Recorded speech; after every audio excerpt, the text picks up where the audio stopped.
Gajah adalah hewan darat terbesar di bumi.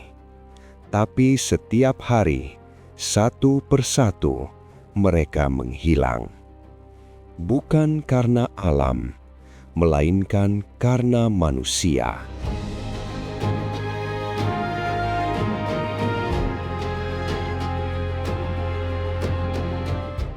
Gajah merupakan salah satu mamalia darat tertua yang masih bertahan hingga saat ini. Keberadaan mereka dapat ditelusuri kembali jutaan tahun ke masa ketika bumi dihuni oleh berbagai jenis hewan berukuran raksasa.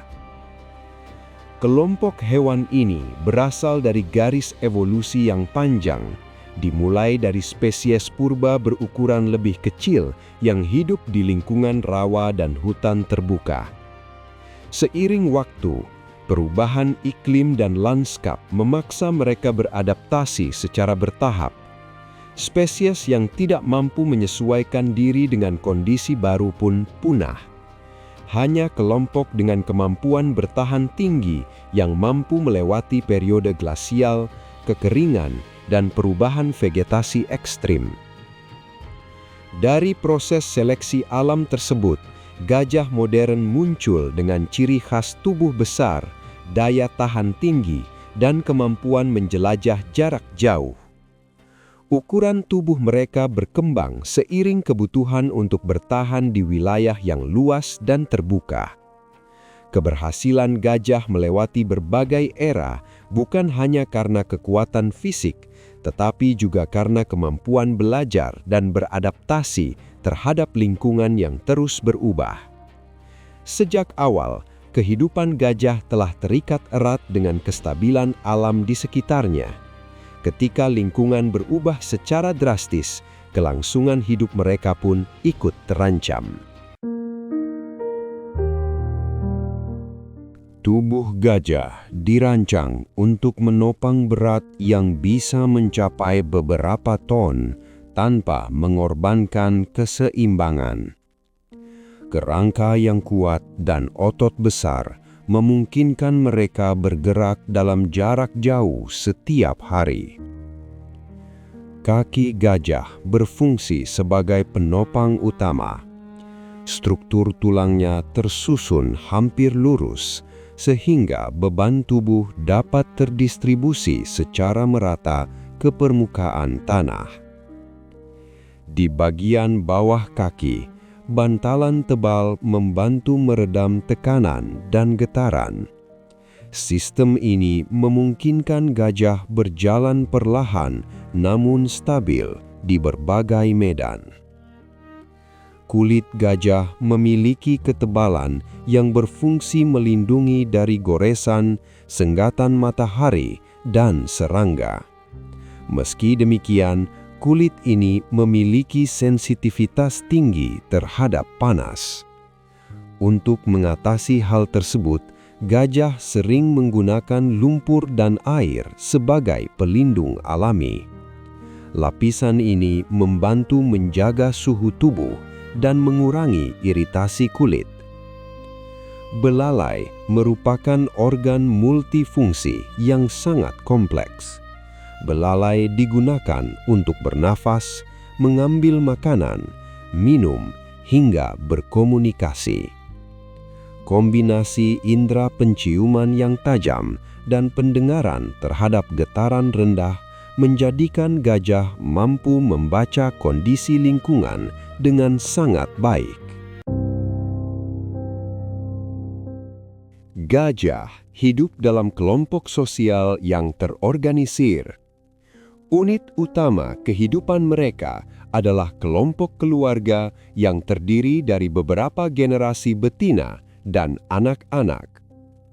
Kelompok ini dipimpin oleh individu tertua yang berperan sebagai pemegang pengetahuan.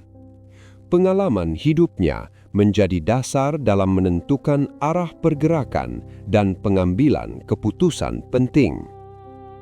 Pengetahuan ini mencakup lokasi sumber air, wilayah aman, serta tanda-tanda bahaya yang pernah dihadapi sebelumnya. Informasi tersebut diteruskan melalui kebersamaan, bukan melalui naluri bawaan. Komunikasi antar anggota dilakukan melalui suara rendah yang mampu menjangkau jarak jauh. Selain itu, sentuhan dan posisi tubuh menjadi bagian penting dalam interaksi sehari-hari. Ikatan antar anggota kelompok sangat kuat.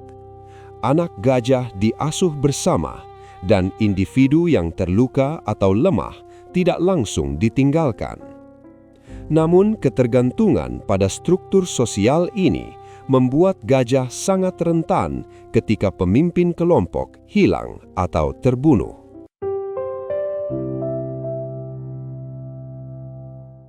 Sebagai herbivora berukuran besar, gajah membutuhkan asupan makanan dalam jumlah sangat besar setiap hari. Mereka memakan rumput, daun, kulit pohon, dan buah-buahan. Kebutuhan ini memaksa gajah terus bergerak mengikuti ketersediaan sumber makanan. Pergerakan ini bukan tanpa arah, melainkan mengikuti jalur yang telah dikenal selama bertahun-tahun. Jalur tersebut seringkali terbentuk secara alami dan diwariskan melalui pengalaman kelompok. Setiap rute memiliki fungsi tertentu sesuai musim.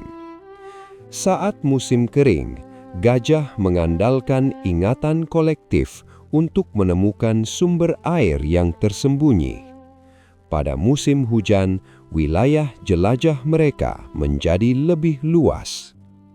Dalam perjalanan, kelompok menjaga formasi yang melindungi anak-anak di bagian tengah. Pola ini mencerminkan tingkat koordinasi dan kepedulian yang tinggi. Ketika jalur ini terganggu oleh aktivitas manusia, gajah dipaksa keluar dari sistem yang telah mereka kenal selama puluhan tahun. Setiap aktivitas gajah memberi dampak langsung terhadap lingkungan sekitarnya.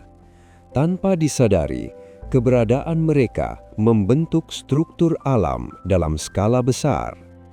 Saat bergerak melewati vegetasi padat, tubuh gajah membuka jalur alami di dalam hutan. Jalur ini kemudian dimanfaatkan oleh hewan lain untuk berpindah dan mencari makan. Dalam jangka panjang, jalur tersebut berfungsi sebagai koridor alami ekosistem. Ketika gajah mematahkan dahan atau merobohkan pohon kecil, cahaya matahari dapat menembus lantai hutan.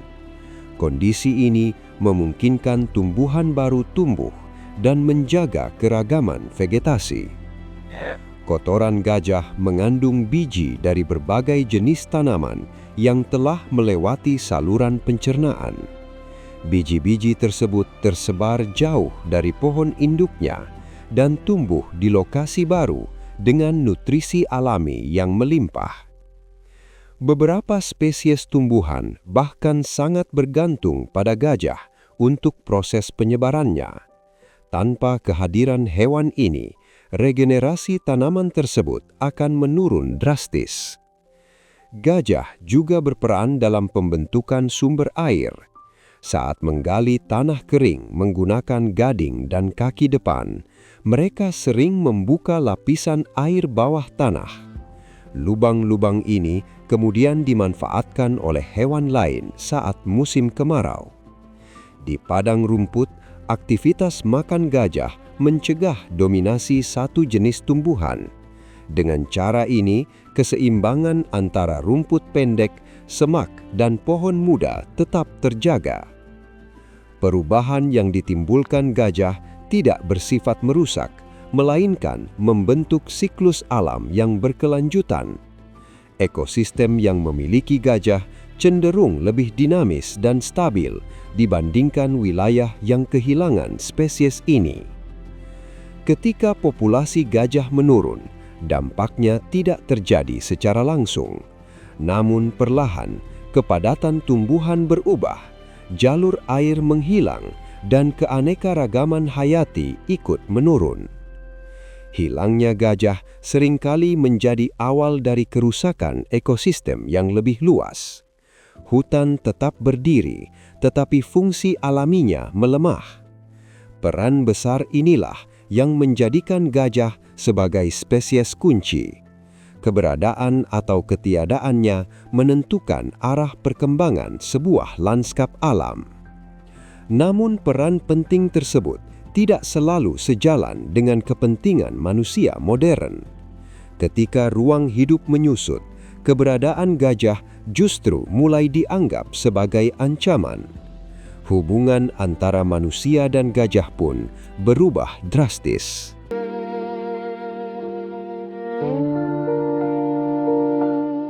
Pada masa lalu, gajah dan manusia masih dapat hidup berdampingan karena ruang alam yang luas dan tekanan terhadap lingkungan belum terlalu besar. Dalam kondisi tersebut, pertemuan antara keduanya jarang menimbulkan konflik serius. Seiring bertambahnya jumlah manusia, kebutuhan lahan meningkat. Hutan yang sebelumnya menjadi wilayah jelajah gajah secara bertahap berubah menjadi area pertanian, perkebunan, dan pemukiman. Perubahan ini memutus jalur migrasi yang selama ini digunakan gajah untuk mencari makanan dan air. Jalur yang terputus memaksa gajah keluar dari pola hidup alaminya.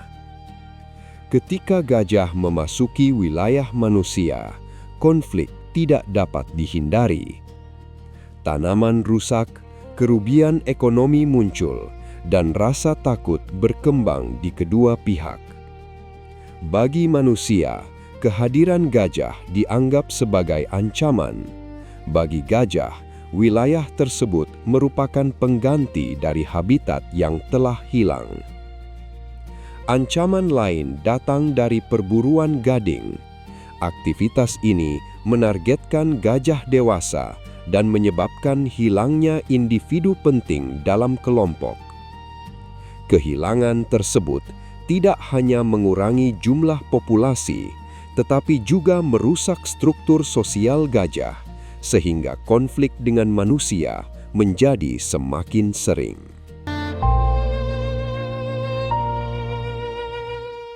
Tekanan terhadap gajah berasal dari berbagai arah dan terjadi secara bersamaan.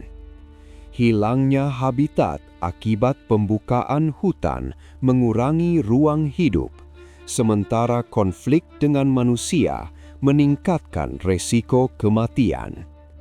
Di sisi lain, perburuan ilegal dan perubahan iklim semakin memperburuk kondisi yang sudah rapuh. Gabungan tekanan ini membuat populasi gajah terus menurun di banyak wilayah. Dengan masa kehamilan yang panjang dan jarak kelahiran yang lama, gajah membutuhkan waktu sangat lama untuk memulihkan jumlah populasi yang berkurang. Setiap kematian tidak hanya berdampak pada jumlah individu, tetapi juga pada stabilitas kelompok. Hilangnya gajah dewasa yang berpengalaman berarti hilangnya pengetahuan tentang wilayah, sumber air, dan cara bertahan hidup. Upaya konservasi difokuskan pada perlindungan habitat yang tersisa agar gajah masih memiliki ruang untuk bergerak dan mencari makan. Pembangunan jalur aman bertujuan menghubungkan kembali wilayah yang terfragmentasi dan mengurangi pertemuan dengan manusia. Selain itu, pengelolaan konflik menjadi langkah penting untuk mencegah kerugian di kedua pihak. Penegakan hukum terhadap perburuan ilegal juga diperlukan untuk melindungi individu kunci dalam populasi. Keterlibatan masyarakat lokal menjadi bagian penting dalam upaya ini, karena keberhasilan jangka panjang tidak dapat dicapai tanpa dukungan manusia. Masa depan gajah masih berada di persimpangan. Namun selama ruang hidup dijaga dan perlindungan terus dilakukan secara konsisten, peluang bagi gajah untuk bertahan tetap ada.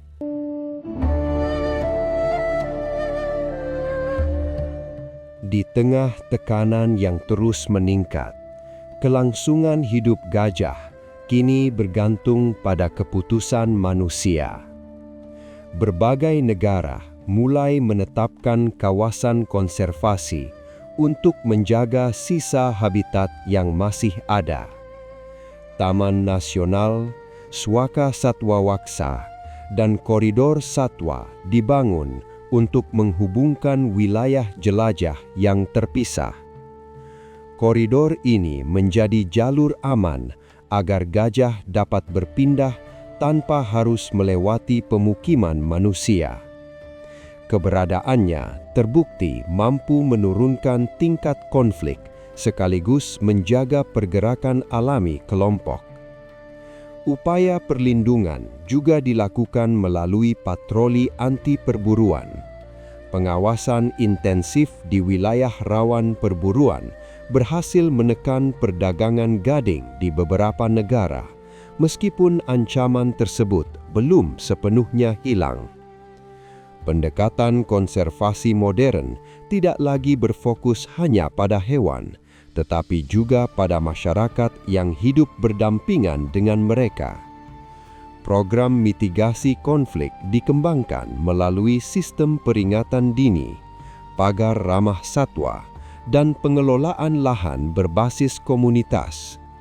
Di beberapa wilayah, keterlibatan masyarakat lokal terbukti menjadi kunci keberhasilan. Ketika gajah tidak lagi dianggap sebagai musuh, peluang perlindungan meningkat secara signifikan. Penelitian ilmiah juga memainkan peran penting.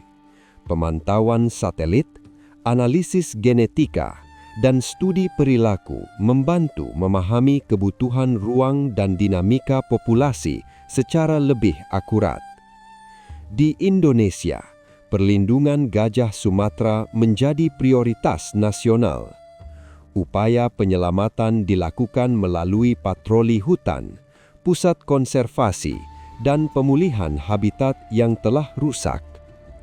Meski jumlahnya masih terbatas, keberadaan gajah yang tersisa menjadi harapan terakhir bagi kelangsungan spesies ini di Asia Tenggara. Masa depan gajah tidak ditentukan oleh kekuatan tubuhnya, melainkan oleh sejauh mana manusia bersedia menjaga ruang hidupnya. Jika hutan tetap tersedia, jalur migrasi terhubung, dan konflik dapat dikendalikan, gajah masih memiliki peluang untuk bertahan. Namun, tanpa perlindungan yang konsisten, kehilangan akan terjadi secara perlahan dan tanpa suara. Gajah telah hidup di bumi jauh sebelum manusia mengenal peradaban. Kini, keberadaan mereka berada di tangan spesies yang datang paling akhir. Menjaga gajah berarti menjaga keseimbangan alam yang menopang kehidupan banyak makhluk lain, termasuk manusia sendiri.